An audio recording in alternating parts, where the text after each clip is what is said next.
Bueno, ahí estamos. Entonces, como le estaba comentando, ¿verdad? Hoy vamos a hablar un poco de la otra pata de la inclusión productiva. Siempre que pensamos en el sector rural, nos enfocamos a la agricultura o a la ganadería. Pensamos que es el campo la única, digamos, el único camino para la inclusión productiva del sector agropecuario, pero también hay un importante segmento de personas en el campo que no se dedica a ninguna actividad agrícola, ¿verdad? Que tienen empleos no agrícolas. Entonces hay que buscar alternativas de inclusión productiva para esas personas y eso es lo que vamos a ver un poquito hoy. Entonces voy a compartir mi pantalla para mostrarles.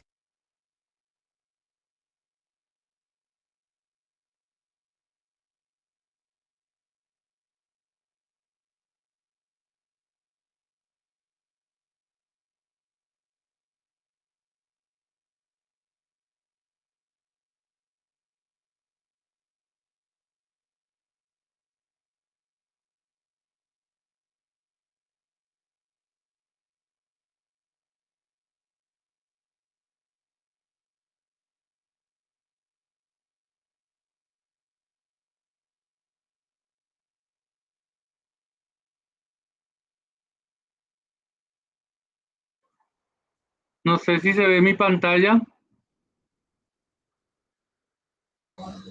Sí se ve, profesor. Bueno, entonces vamos a hablar un poco sobre la diversificación de la renta de las familias pobres en el área rural, ¿verdad?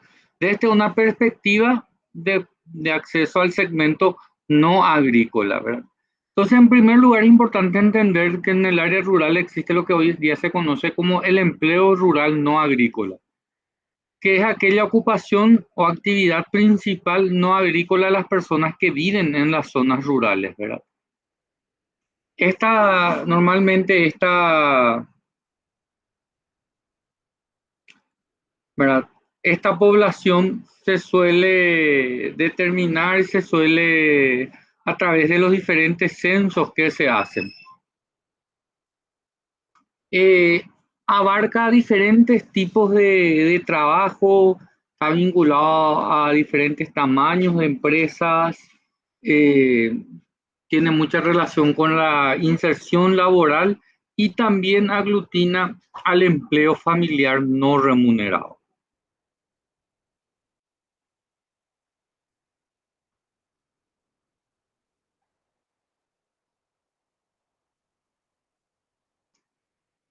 Hay que tener en cuenta que existen diferentes tipos de empleo rural, ¿verdad? Pero se agrupan en dos principales grupos, ¿verdad?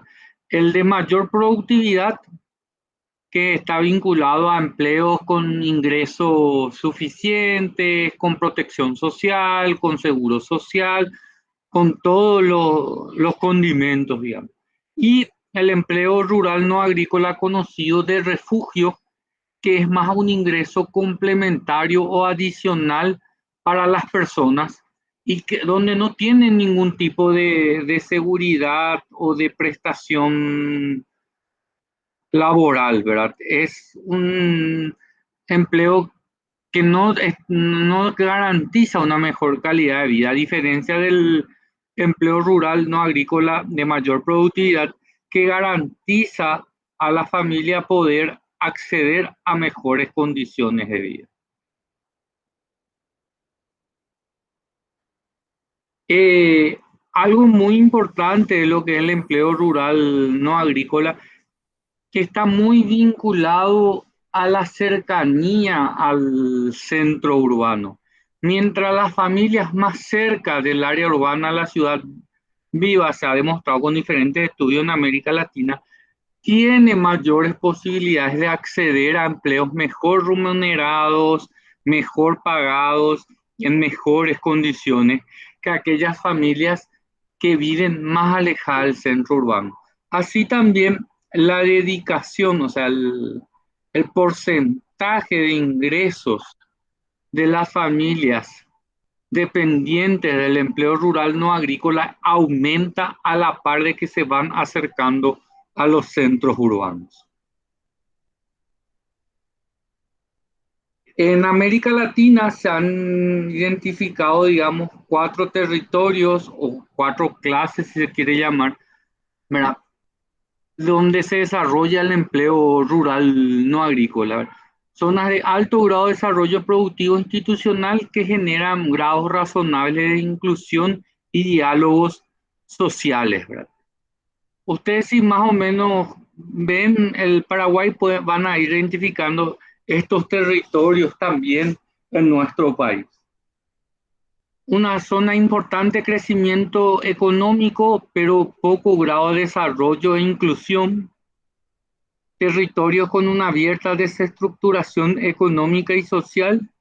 Y territorios con un alto grado de desarrollo institucional, una clara identificación cultural, pero pocas oportunidades económicas. Entonces son, digamos, 4 tipos de territorios que se han identificado en América Latina donde se desarrolla el empleo no rural.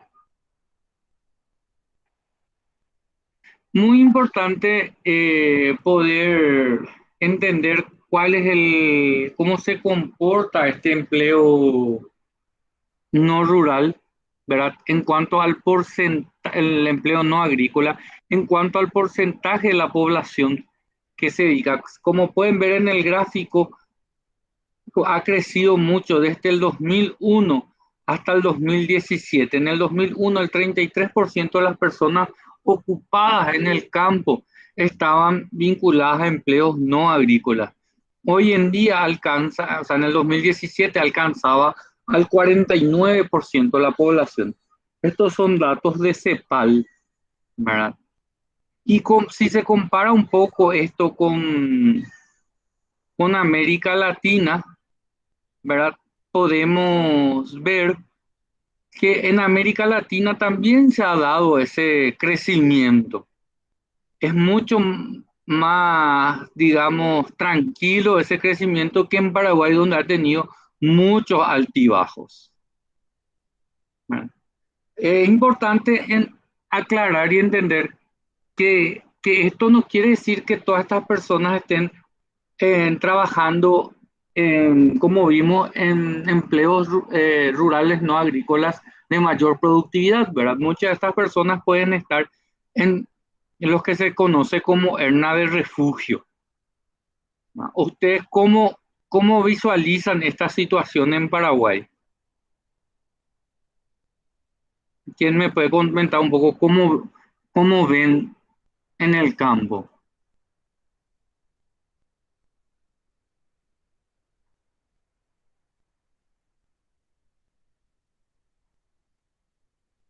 ¿Cómo ustedes sienten esto en el campo?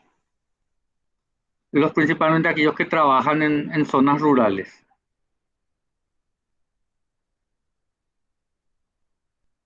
¿Quién me puede comentar un poquito?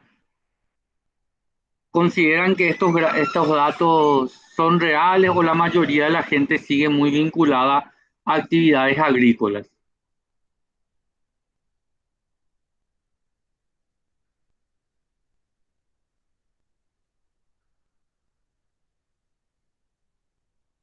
¿Quién puede comentar un poquito?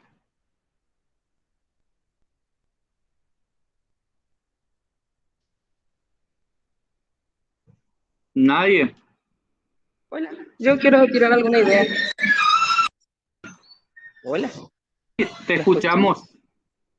Eh, ¿Se puede, se podría introducir en esta categoría a las personas que alquilan su terreno para que otra gente produzca o al revés, los que se van a trabajar en un terreno ajeno y son como asalariados, vamos a decir así?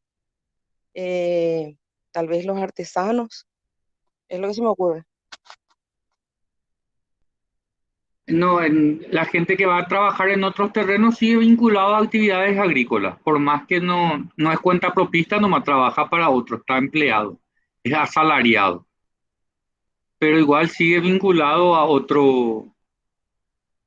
al segmento agrícola. Aquí, dentro del empleo rural no agrícola, estamos hablando de gente que, por ejemplo, trabaja, que tiene su almacén, o que trabaja haciendo minicarga, reparando motos, vendiendo combustible, o que trabaja en el centro urbano en diferentes tipos de servicios. A eso se refiere cuando hablamos del empleo rural no agrícola, está vinculado a ese tipo de actividades.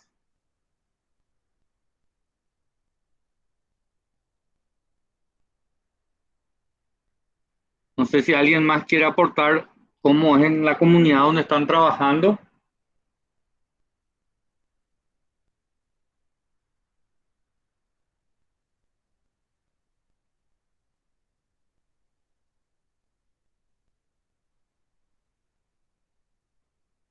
Bueno, y vamos a dar un poco más de números entonces y después les quiero escuchar un poco a ustedes para, porque justamente el cierre de esta parte del curso de producción va a estar vinculado a esto, entonces les quiero escuchar un poco. Entonces, como podemos ver en Paraguay, el crecimiento no ha tenido sus altos y sus bajos, ¿verdad? Es muy inestable a diferencia de lo que es en América Latina, que el crecimiento ha sido mucho más estable a lo largo del año. Em, Hay mucha, entre los diferentes investigadores, autores que estudian el empleo rural no agrícola, o sea, se busca entender de que está vinculado de alguna u otra manera el aumento del empleo rural no agrícola está vinculado a la disminución de la pobreza rural, ¿verdad? O sea, mientras más aumenta el empleo rural no agrícola, disminuye la pobreza. Si nosotros tomamos desde ese punto de vista y vemos Paraguay, ¿verdad? En periodo 2012-2017, se puede apreciar que hubo una reducción en cuanto a la pobreza, ¿verdad? Bastante importante, y se puede apreciar también que en ese tiempo hubo un aumento importante del empleo rural no agrícola. Entonces, mirando así de una manera muy sencilla y muy rápida, se podría pensar de que están vinculados y están relacionados. Ya que la disminución de la pobreza rural, uno de sus factores ha sido el acceso a mejores empleos en cuanto a ingresos, ¿verdad? Y eso se da dentro de lo que es el empleo rural no agrícola. En cuanto a si estudiamos el porcentaje de las personas que se dedican a este tipo de empleo por sexo, podemos ver que la mayor parte, o sea, son mujeres. Para las mujeres es mucho más relevante e importante el empleo no agrícola que para los hombres. Si vemos, por ejemplo, en el 2017, en Paraguay, el 56% de las mujeres ocupadas estaban en empleos rurales no agrícolas, contra un 45% de los hombres. Y esto es algo que no solo se da en Paraguay, sino que si nos fijamos con los datos de América Latina, podemos también encontrar el mismo factor, ¿verdad? 64% de las mujeres ocupadas están dentro del segmento del ERNA versus 38% de los varones. ¿Qué quiere decir esto? Que para los hombres las principales actividades en el área rural sigue estando relacionada al segmento agrícola. No así para las mujeres que están ya más vinculadas al ERNA. Que esto nos puede decir que quiere decir que la inclusión productiva para las mujeres va mucho más por empleos no agrícolas que a través de empleos agrícolas. Es importante entender cuando hablamos de empleo, ¿verdad? que esto es tanto como para nivel, o sea, de, de trabajar para sí mismo, como para cuando estamos hablando de trabajar para otros. Tanto trabajar en la propia finca como trabajar en fincas ajenas.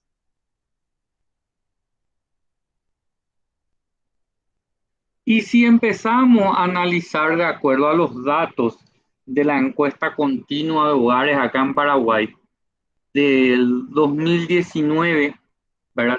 Nosotros podemos ver que un segmento importante, el 52% de los varones, trabaja en el sector de la agricultura. Si comparamos con las mujeres, esto disminuye al 40%. Quiere decir que hay un 48% de hombres en el área rural que hace otro tipo de actividades. Y entre ellas son muy importantes las manufacturas, o sea, las industrias, el segmento de la construcción, el comercio y ya en menor medida otros segmentos como transporte, servicios financieros y otros servicios. En cambio, para las mujeres podemos ver cómo gana muchísima importancia el segmento de otros servicios. El 25% de las mujeres ocupadas trabaja en el segmento de otros servicios y el 24% de las mujeres ocupadas trabaja en el segmento de el comercio. Quiere decir que el 49% de las mujeres ocupadas están vinculadas al sector de servicio y comercio. O sea, tiene muchísima importancia en el sector rural el empleo en estos segmentos. Y cuando hablamos de otros servicios, estamos hablando de lo que les dije hace rato, ¿verdad? De minicargas, de venta de combustibles, de tiendas de ropa, un montón de ese tipo de servicios. Y cuando hablamos de comercio, estamos hablando de almacenes, supermercados, ese tipo de segmento. Vuelvo a preguntar, ¿cómo ustedes consideran estos datos a partir de la experiencia de ustedes? ¿Cómo lo ven? Quiero escucharle un poco a ustedes. Si es cierto estos números o cuál es la realidad.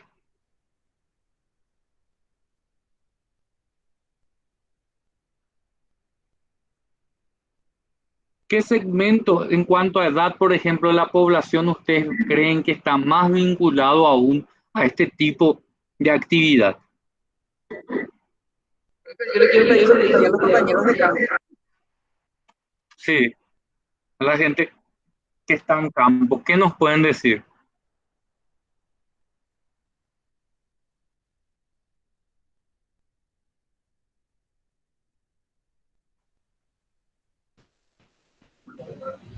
¿Qué tal, ¿Qué profesor? tal es?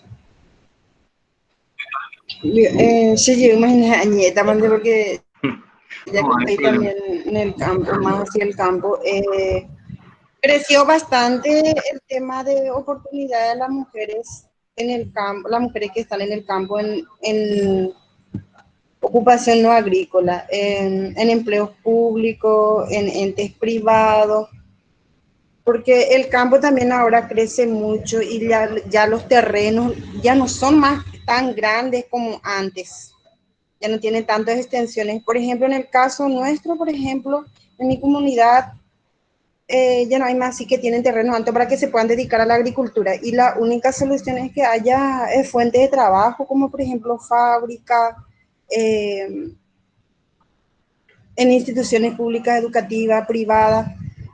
Hay muchas oportunidades, creció muchísimas oportunidades para las mujeres, bastante.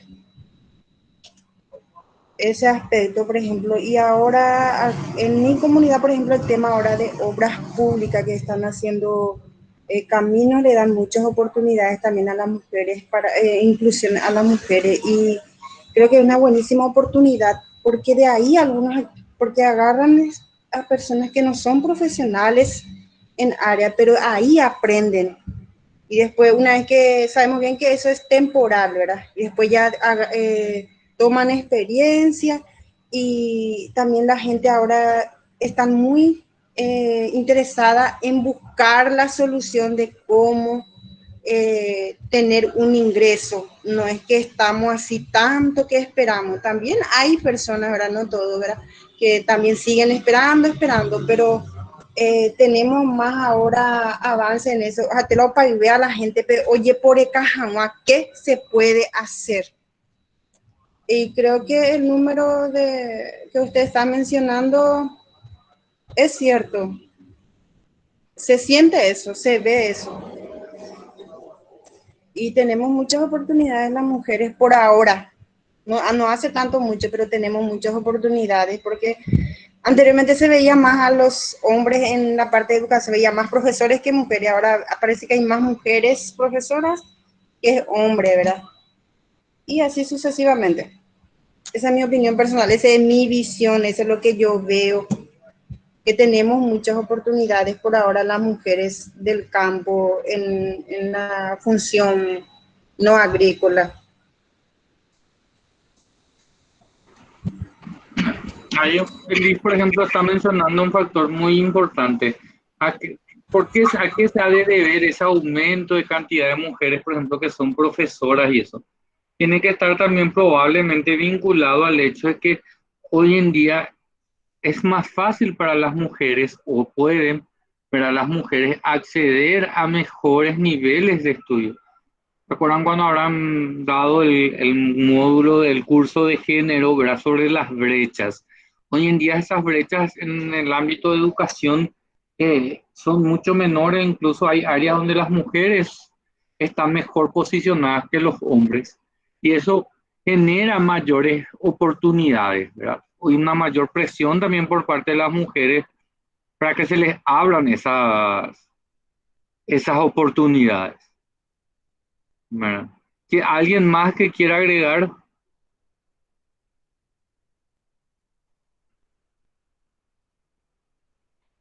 Y otra cosa más, profesor, viste por el tema de la producción agrícola, ¿verdad?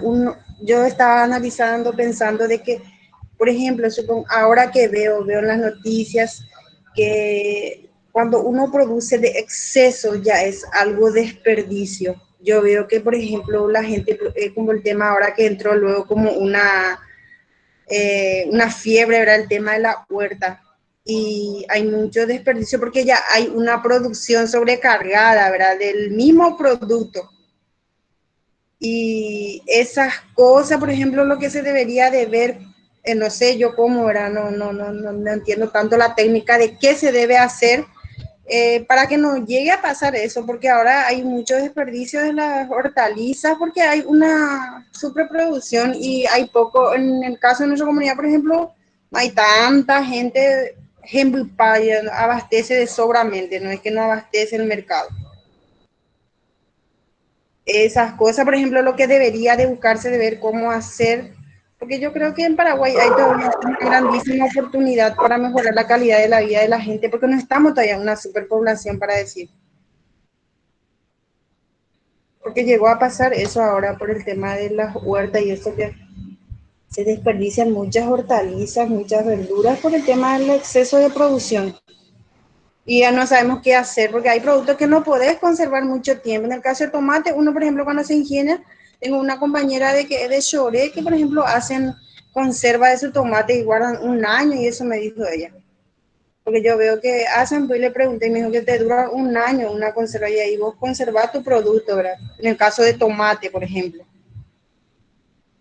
Y hay que entender que cuando hablamos de la producción agrícola siempre estamos sujetos a la estacionalidad, ¿verdad? Entonces hay siempre ese problema con la producción agrícola. Cuando mucha gente produce lo mismo, lo mismo pasa con la sandía. Vos si querés comprar en mayo, junio sandía, no sé, creo que está algo como 20, 25 mil guaraníes el kilo la sandía. En noviembre, diciembre, por 20 mil vos te llevas una sandía que pesa 5 kilos. Es por un problema de estacionalidad. Ahí la producción agrícola siempre va a estar sujeta a la estacionalidad. Y que entonces ahí lo que surge como importante atractivo, como dijimos, el tema de los empleos no agrícolas, ¿verdad? Lo que no están vinculados al sector agrario. Y también es importante entender que no todas las personas, no porque vos vivas en el área rural ya vas a querer ser agricultor. Hay mucha gente que no quiere ser agricultor, quiere hacer otras actividades, quiere dedicarse a otras cosas. Y para esa gente es importante este tipo de empleo.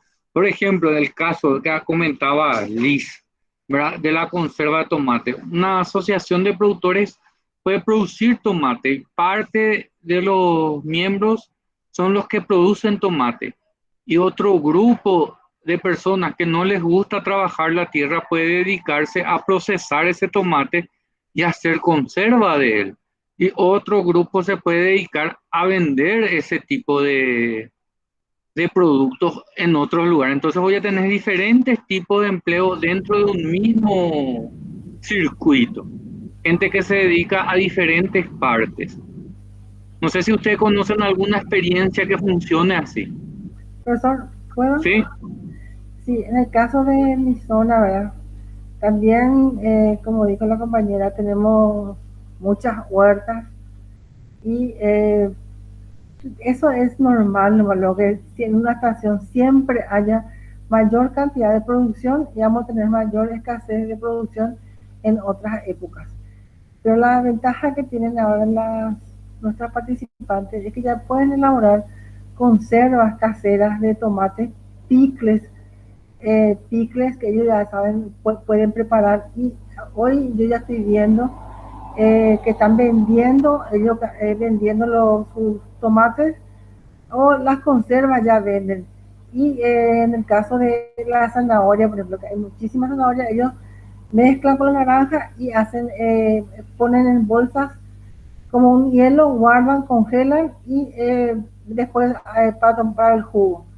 Y el enseñarles a ellos el valor nutritivo, que no pierdan su valor nutritivo, es muy importante. Y también mostrarles el camino, cómo hacer. Yo bajé varios videos de cómo elaborar jabón líquido de coco y preparan, ellos están vendiendo en bidones, detergentes, jabones caseros, jabones artesanales, están vendiendo o cambiando por huevo y jabón, están vendiendo, llevan al almacén y cambian por galleta su jabón o sus productos hortícolas, pero nada se está perdiendo dinero, hay un flujo de dinero que ellos están teniendo mediante que uno le está enseñando cómo vamos a preparar, porque nosotros ahora estamos haciendo con ellos un trabajo de que le llamamos trabajo, donde le enviamos todos los días informaciones de cómo hacer, de cómo preparar, de cómo estar haciendo. Entonces es fácil la comunicación con ellos. Y ellos preparan sus conservas y vamos mostrándolas.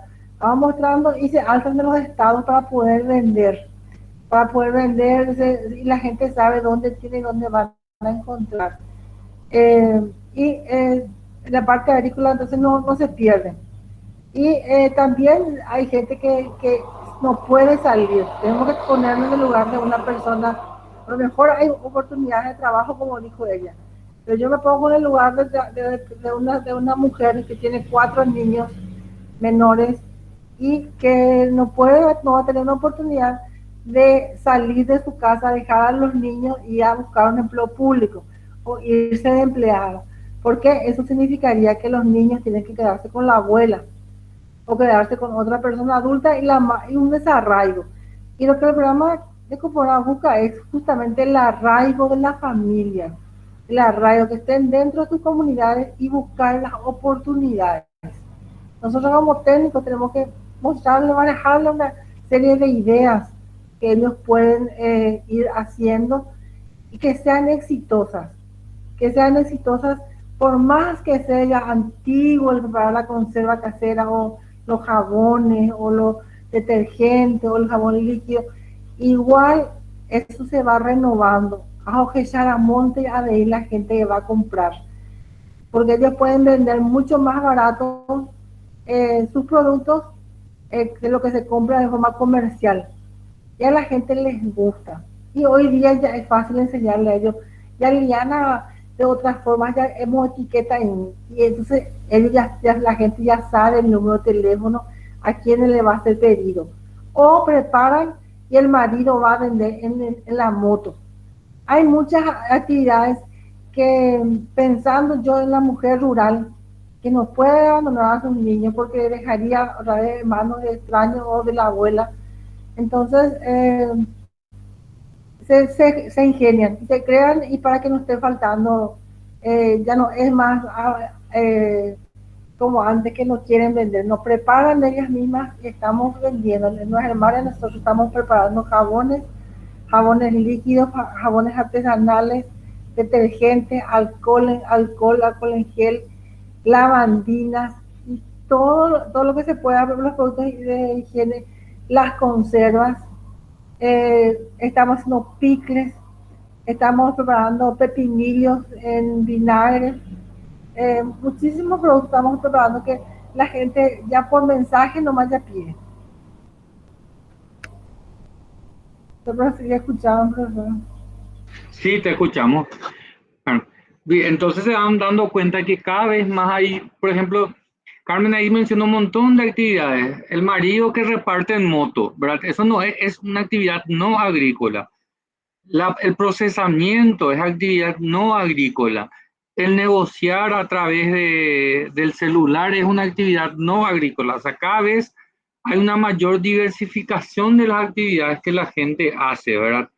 Ya no se dedica solamente a producir y vender, sino que se va ingeniando y eso es lo que se reflejan en estos números. Quiere decir que estos números no están tan alejados de la realidad, ¿verdad? De acuerdo a un poco al censo también seguimos, ¿verdad? Es que en Paraguay el promedio de ingreso mensual en el campo para los varones está alrededor de los 2.100.000 y para las mujeres alrededor de 1.500.000. Se pueden dar cuenta, hay una bastante diferencia todavía en favor del hombre, ¿verdad? Esto quiere decir que las mujeres siguen muy vinculadas a sectores más precarios que los hombres en cuanto al empleo rural.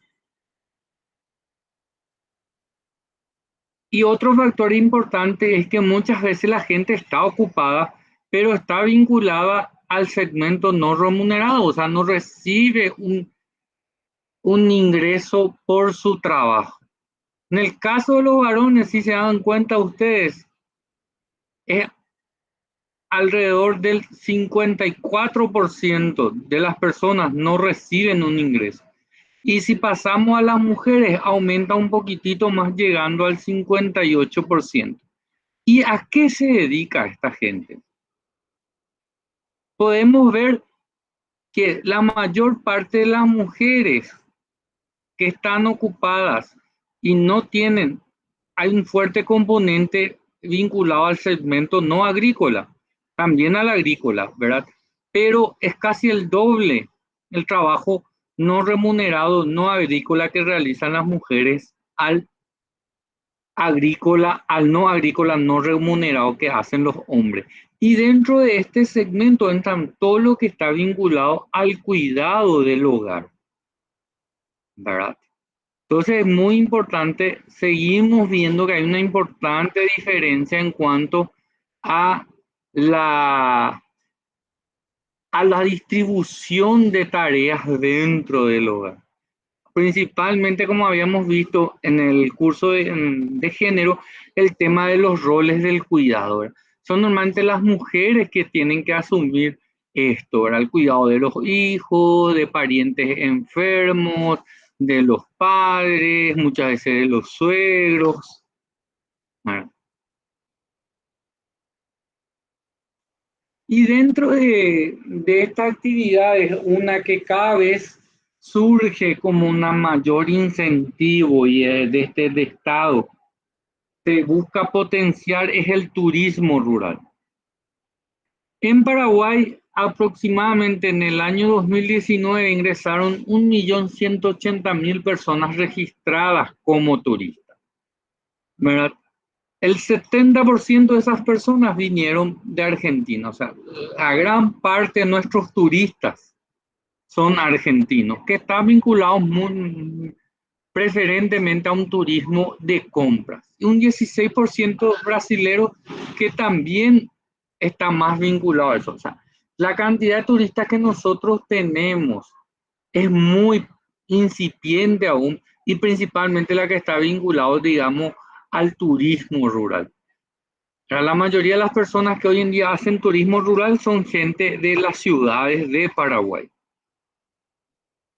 ¿Y qué es el turismo? ¿Verdad? Son actividades que realizan las personas durante sus viajes, ¿verdad?, en lugares distintos a su entorno habitual por un periodo de tiempo inferior a un año, con fines de ocio, negocio u otros motivos. Y hay diferentes tipos de turismo en Paraguay. Y los que están vinculados al turismo rural son el turismo rural en sí, ¿verdad?, que es el turismo que se hace en las granjas o en las estancias, ¿verdad? El turismo rural comunitario, que es un modelo de turismo donde la comunidad ofrece servicios a los visitantes. El turismo en granjas, escuelas, ¿verdad? Después tenemos el turismo agrotecnológico, que está vinculado a la visita en el medio rural, a la tecnología, a sistemas de procesamiento, a industrias. Y la última modalidad, que es el turismo de camping. Y si ustedes ven hoy en día en Paraguay, cada vez más de alguna u otra manera se está impulsando el tema del turismo, principalmente desde Senatur. En las comunidades donde ustedes trabajan, ¿cómo es el tema del turismo? ¿Cómo ustedes lo ven? ¿Qué experiencias tienen? ¿Hay alguna posada turística, por ejemplo, que apoyada por el Senatur? ¿O en la zona donde ustedes están no existe la posibilidad del turismo rural? ¿Qué me cuentan?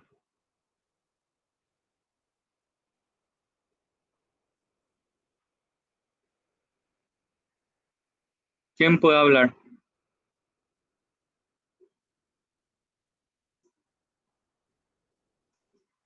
¿Alguien que conozca?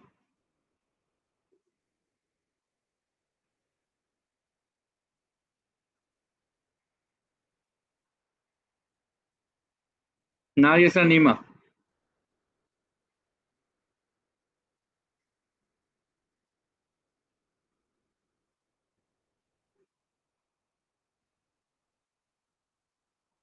¿Alguien que quiera decir algo del turismo rural?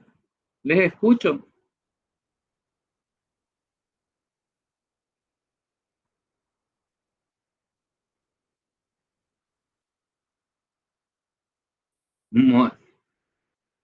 Entonces, para, ya que no, para ir cerrando, quiero hablar un poquito del último trabajo, ¿verdad? Lo que ya sea a partir de la localidad donde ustedes están, ¿verdad?, o alguna localidad rural que ustedes conozcan, quiero que me planteen una estrategia de inclusión productiva,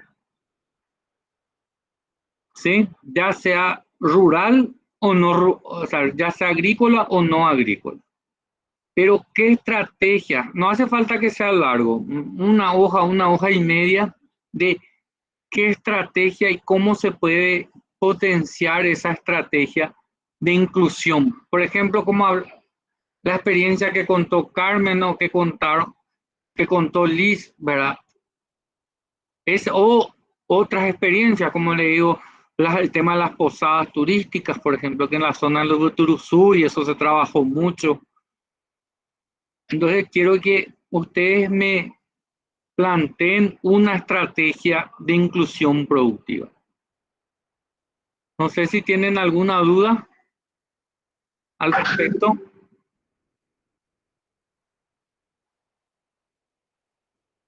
Profesor, de hecho, usted va a poner este audiovisual que nos estuvo pasando en el Classroom y algún material de apoyo también, ¿verdad? Sí, sí, yo voy a alzar todo en el Classroom. La presentación, más está luego el libro de apoyo, que es donde están todos los datos, ¿verdad? Y también otros materiales voy a estar compartiendo con ustedes. Más la tarea. Mañana voy a alzar todo, entonces de mañana en 8 para el plazo para la entrega de la tarea.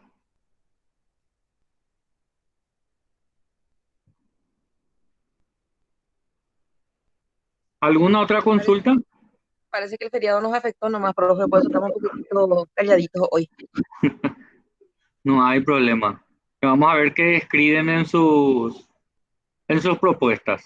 De igual manera me pueden consultar siempre al WhatsApp cualquier duda que tengan, sin ningún problema. ¿Qué tal, Fede? ¿Cómo estás? ¿Qué tal, Hola, Huguito? tranquilo.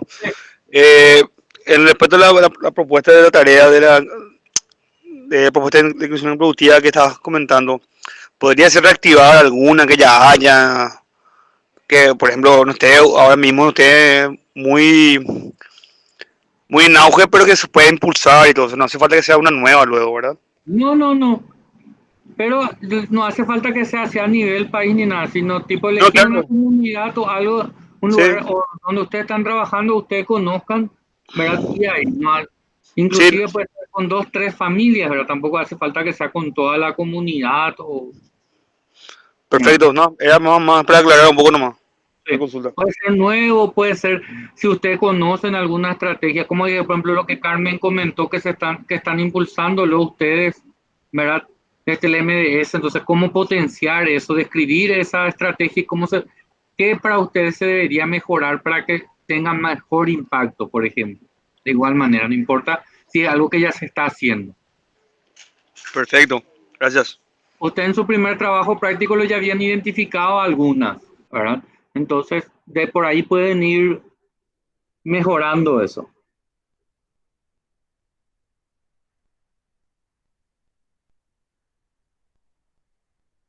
¿Alguna otra pregunta que tengan?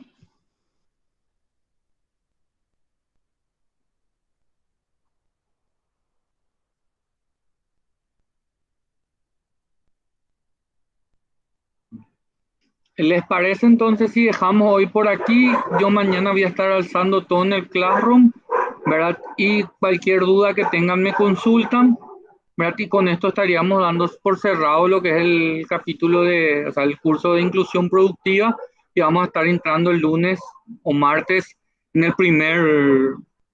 la primera clase de lo que es el último curso, ¿verdad? Que es el de políticas públicas, ¿verdad? Que va a estar más enfocado a herramientas que ustedes pueden usar en territorio para el diagnóstico. Van a estar trabajando con 3 profesores en el último curso.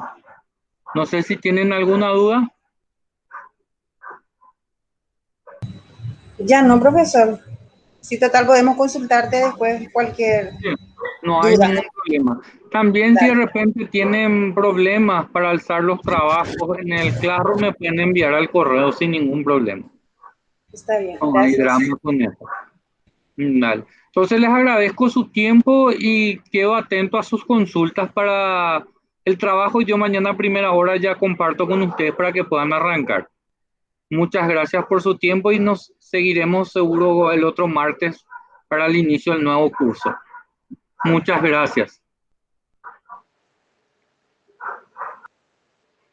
Dale, Fede, gracias a vos.